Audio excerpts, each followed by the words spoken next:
Good morning. How y'all doing? We got plenty to talk about. We missed last week. There was some stuff I wanted to talk about. That's my fault. Got a little busy on my end, but we've got quite a few things to talk about. That we are pre-recording this show. It's Tuesday, just before noon. So last night, Monday night, the Vols punched their ticket to Omaha. The Denver Nuggets win their first championship in franchise history. So we're going to talk about both of those things.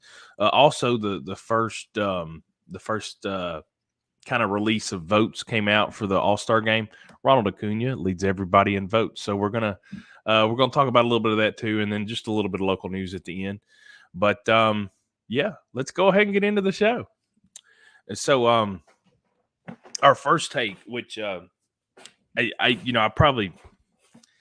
don't know. I didn't really think about it much, but the Vols are a big deal to me. And of course, I wanted to talk about the Nuggets first because this is something else that if y'all didn't watch the finals, I don't blame you. Basketball, especially NBA basketball, has been kind of boring over the last few years. So I don't blame you if you didn't watch. I did write an article that I didn't think these finals would be that boring. And they really weren't. I mean, it's some pretty good basketball, although the Heat just really had nothing for the Nuggets. The Heat just really had nothing. They won the second game, but other than that, I'm pretty sure the Nuggets won every game by double digits, if not close. But the one thing that I really wanted to talk about was Jokic's performance throughout the playoffs. For the first time, y'all got to think about this. You really, I mean, you got to be able to back up and think about this. All the great basketball players in the history of the NBA.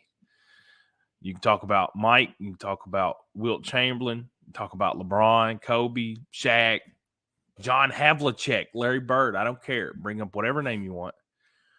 Nobody has ever led all players in points, rebounds, and assists until this year. And Jokic did that. Even in the finals, he led everybody except I think Murray had more assists in the finals. But overall, throughout the whole playoffs, Jokic led all players in points, rebounds, and assists. Folks, that's crazy. That's insane. To see somebody be able to do that. These are all professional players from across the world. And he led everybody in all three major statistical categories. And then in the finals, he led everybody in blocks. Only at a block and a half per game, but still led everybody. I was watching.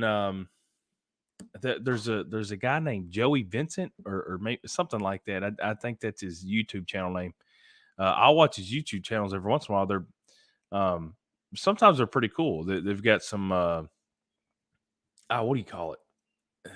They're like the inspirational videos.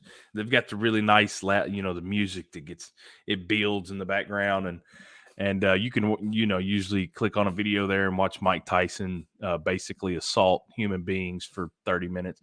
I actually enjoy the videos. They're fun to watch. But I came across one of Mr. Vincent's videos last night. And long story short, it was just, I believe the video was, it was athletes doing insane things or just being at the top of their game. And it was like an hour, but I got through like 20 minutes of it. Well, I say all that to say this. A good portion of that video was Michael Jordan, just being Air Jordan, just being Michael Jordan, just being the guy that I've talked about. Everybody knows who Michael Jordan is. Everybody saw what he did on the court. And it's crazy. It's crazy. You go back and you watch a lot of these highlights and you see some of the things that basketball players have done and how good they are. And the fact that you see the numbers that people like Wilt Chamberlain put up and you see the ability of guys like Vince Carter had his own little thing there for a minute in the video that I was watching last night, and that was cool. But you watch all this and you see how great all of these players are, And then when you sit back and you realize that Jokic just did something nobody else has ever done. And I think that deserves, I don't know, I just feel like that deserves a lot more credit than what he's been receiving so far over the last 24 hours, or at least 12 hours, I guess, since the game is over. I don't know. Maybe he's getting the amount of credit he deserves. I'm pretty sure he won MVP. I didn't even see it. I don't think I need to see it. But he is the MVP, regardless of whether or not they gave him that trophy. But what Jokic has done and how he did it. I mean, he had AD in a blender in the Lakers series. Anthony Davis, who is one of the best players to play basketball on the planet today, couldn't do much of anything. Jokic is like, he looks like, the old man at the YMCA shooting from behind his head and all this other nonsense. And he just gave everybody work. Like, that's all he did. The entire postseason, all he did was score, pass, and rebound. And he did it better than everybody else. That's crazy. That's crazy how good that dude was. The other thing too, which I think is funny, and I need to make sure I say this correctly. I get paid to report on sports in the Dixon and Cheatham area.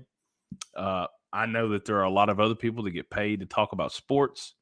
You have these talking heads that talk about national sports every day on ESPN and CBS, all these other channels. And what's amazing is I don't know if anybody saw any of this coming. And now this year, yeah, I mean, the last few years he's won a few MVPs. Yeah, we see that. We see how good he is. But last year he was like the last guy drafted as a starter for the All-Star game. Do y'all remember that? He was the last guy drafted.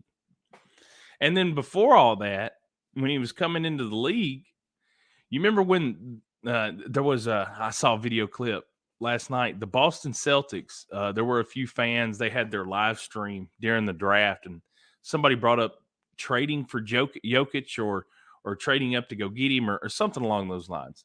And these guys laughed about it. The Boston Celtics fans laughed about it. Imagine where Boston would be right now with Jokic. That'd be a pretty good team. It wouldn't have Tatum, probably. But the other thing, too, is what I was bringing up about, how much we as a country in America, we romanticize sports. And that's great. I think it's a beautiful thing. I think sports are beautiful. I believe that there is something romantic and something poetic about sports. But Jokic just don't care. They asked him if he what he thought of if he was going to stay for the parade in Denver, the championship parade, and he said, "No, I need to go home."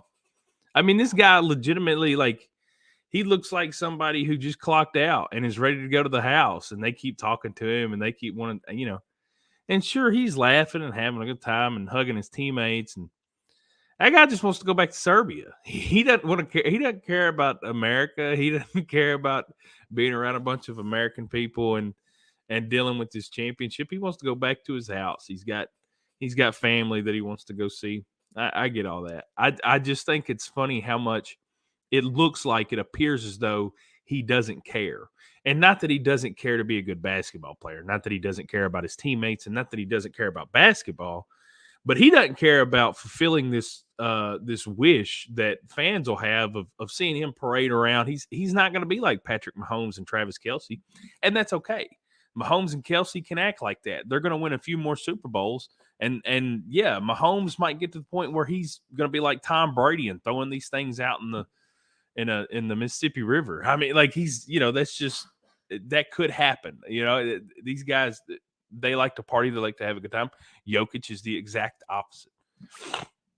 Jokic is going to show up. He's going to give you that work, and then he's going to go back to Serbia, and he's going to laugh about it the entire time. I think it's beautiful. I think it's cool. I really enjoy. I enjoy the way he treats life. I don't think he's very serious about any of it. He is extremely talented at basketball. There was a quote also that I saw, and it said, "I play basketball." This is what he said. Now I don't know if this quote's true or not, but somebody that I trust retweeted it, so I'm assuming that he actually said this. And somebody let me know if he didn't. But there was a quote going around that Jokic said that I play basketball as simply as I can. If I'm open, I score. If I'm not open, I pass. And if I don't have the ball, I go get it. And maybe that's all we need, a little bit of simplicity. And maybe that's the real problem with this whole thing. Everybody's just overthinking everything. Just chill out, everybody. Just make it a little bit more simple. I love it. I'm so glad. I feel like the win for Jokic is a win for the good guys. I mean, I think it's just a cool thing. I'm so happy for Jamal Murray. I think we saw what Jamal could do in the during the COVID season. In the bubble, and then that Jamal Murray had kind of gone away, and now he's back. So good for Jamal. Also, one other thing, and then I'm done. Denver went out and made the addition quite a while back of grabbing Aaron Gordon, who Aaron Gordon, of course, if any of you remember, had that the wonderful slam dunk contest against Zach LaVine a few years ago. He was stuck in Orlando. Good for him. He got out of there. He's got him a championship at Denver. And I know that Jokic and Murray are, they are Batman and Robin. They're the main guys in this whole thing. But I'm going to leave you with one final stat. Aaron Gordon had the highest plus minus on his team throughout the finals. That means that when he was on the court, the Nuggets were a better team than when anybody else was on the court. Per game, he was 12 points plus per game, whereas Jokic was 8 points and Jamal Murray was 10 points.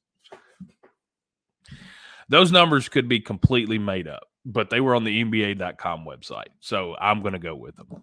But, good for Aaron Gordon, good for Jamal Murray. I think also another thing, too, you got to give a lot of props to Miami. What they did this year, Eric Spoelstra in his 15th season, and he looks like he's probably my age, which is not a good thing for me, I guess. But Miami, great basketball team, great coach, but nobody had nothing for the Nuggets. If LeBron and AD were going to get absolutely smashed, they didn't get smashed.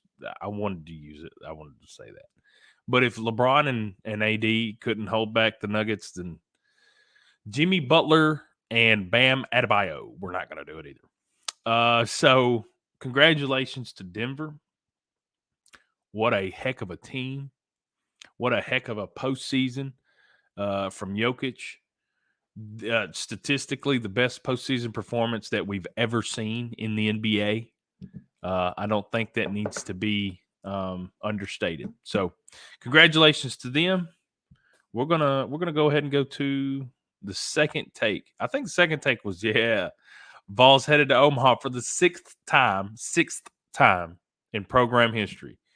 I meant to look up. I've got my phone right here, and I meant to look up the last time they were in Omaha, but then I remembered it was 2 years ago, or maybe it was 2 years ago.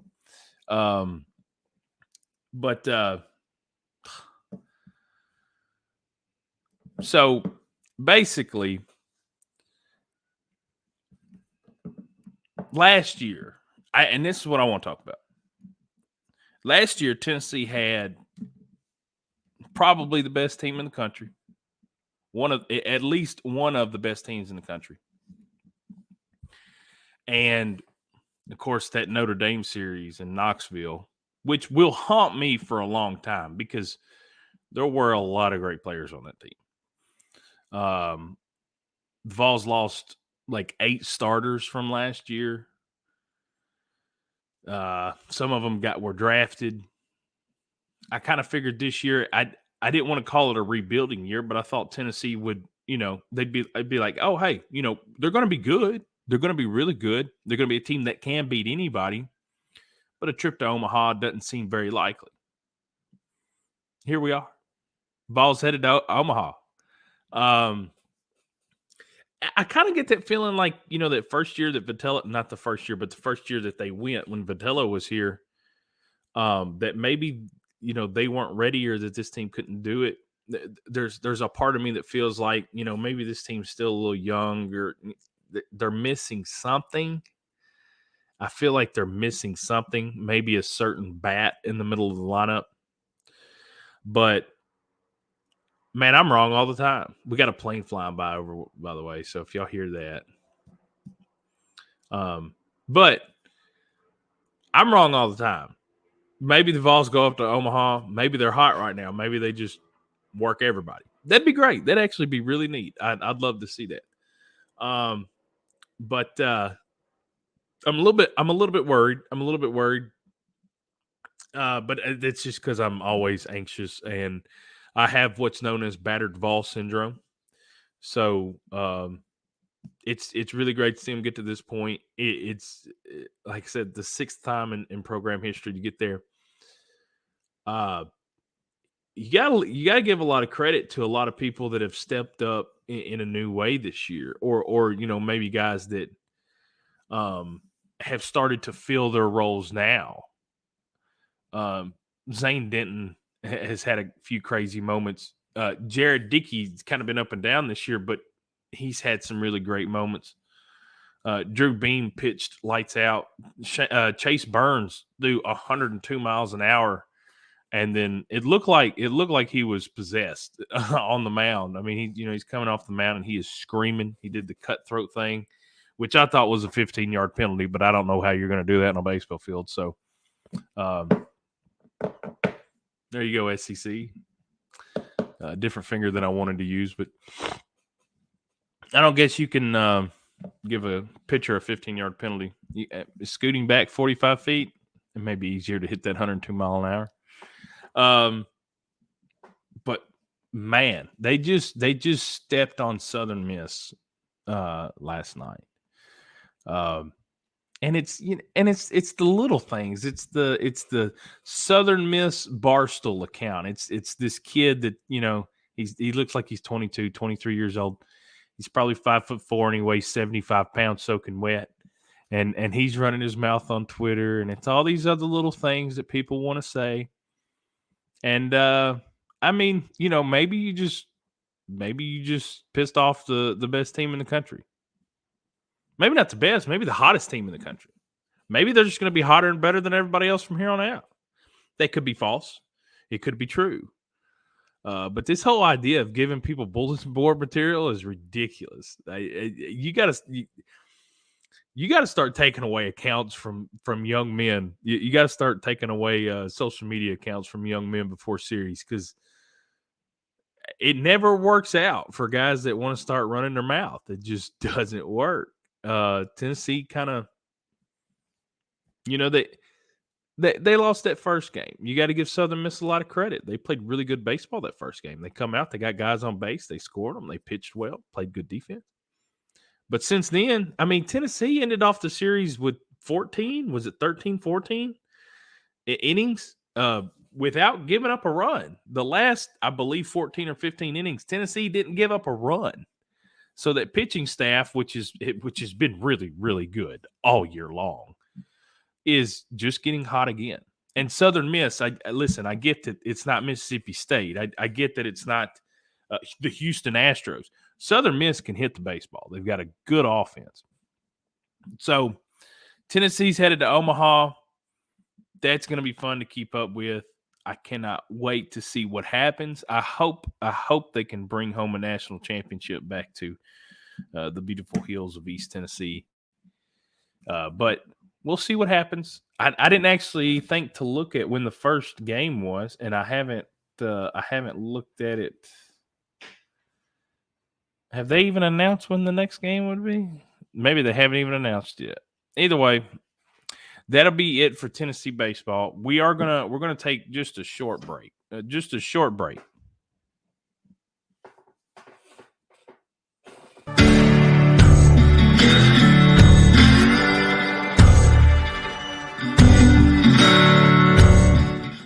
Vroom, vroom. Time for the Rackley Roofing 200, and it is going to be June 23rd out at the Nashville Super Speedway.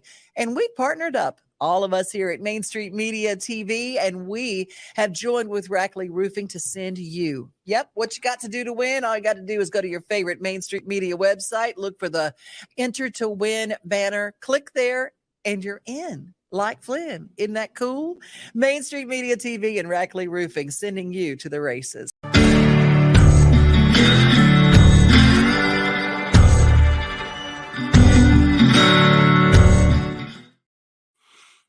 Now, thanks for watching. Very quick break. But the third thing I wanted to talk about, and of course, like I said, fourth thing is going to be not high school sports because there's not going on, but local sports, which we don't have a lot of, but we've got some very cool things that I do want to talk about for local sports. But one thing real quick that we got to go through, the All-Star vote, the first voting, I think, was officially released. I think it was yesterday. Ronald Acuna leads everybody in votes. He's got like 150,000 more than Shohei Ohtani, or he did at a certain point last night. And one other thing that I just absolutely have to bring up, and because I do this all the time, before the season,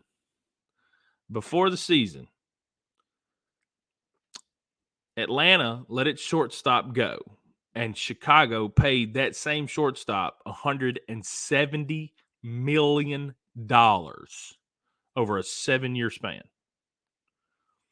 So Atlanta, who kept a guy that played a little bit of shortstop for him last year, they signed him to like a $7.5 million deal over 2 or 3 years.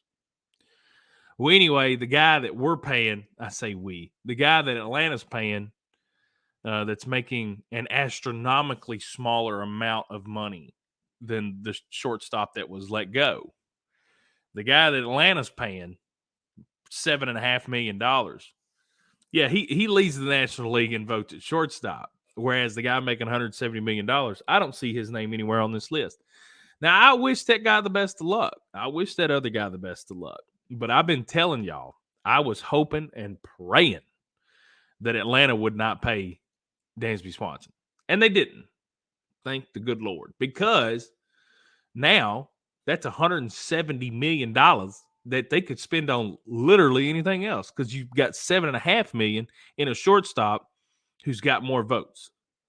And he's not just getting these votes because, Atlanta fans. Dansby plays for Chicago. There are Cubs fans everywhere. I can go outside, spit, hit a Cubs fan. So it's not like Dansby can't get the votes. I haven't looked at his stats. I don't care what his stats are. Orlando, who has missed some games this year, his OPS is like 870. He's just got a few home runs. He's not going to be the same defensive player that Dansby was, but my God, is he cheaper. He is so much cheaper. And offensively, I feel like he's got more pop. I feel like he's better. They're both going to strike out a bunch, so you might as well take the guy that's got more pop.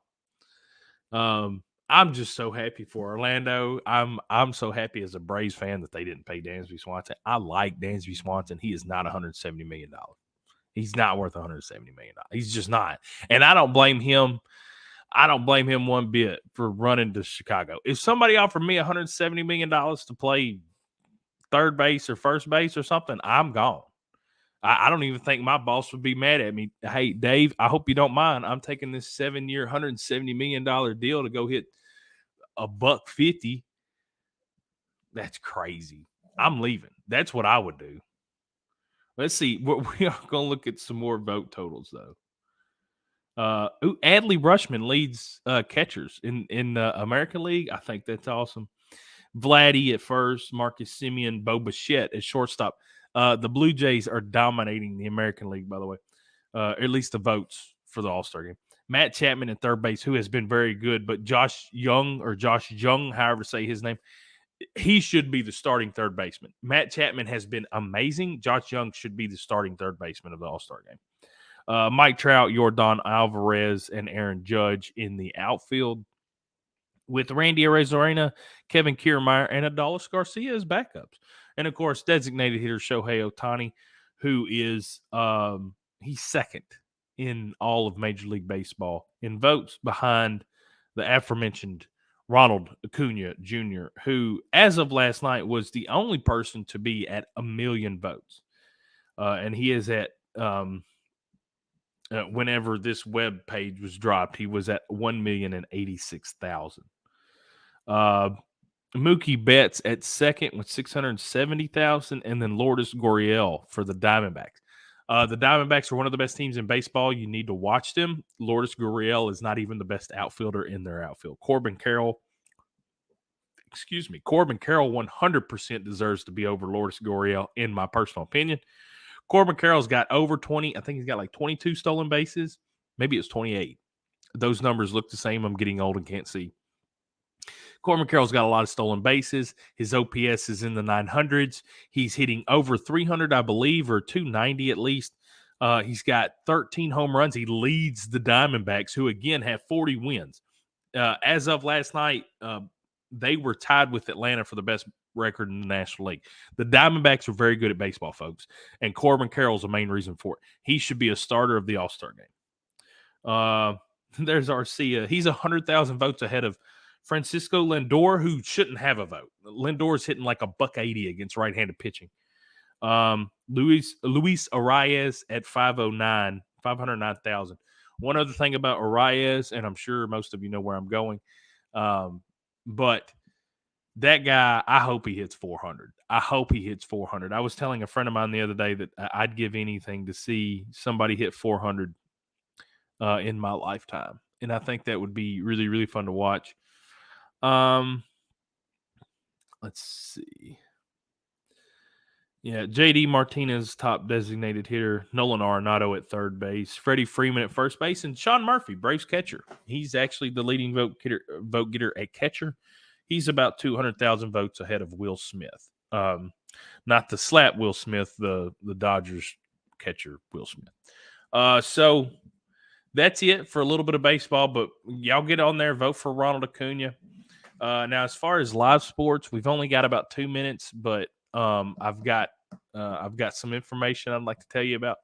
Last Thursday, was the final round of the Tennessee State Open here at Greystone. It was actually the first time in a long time that I'd been out at Greystone.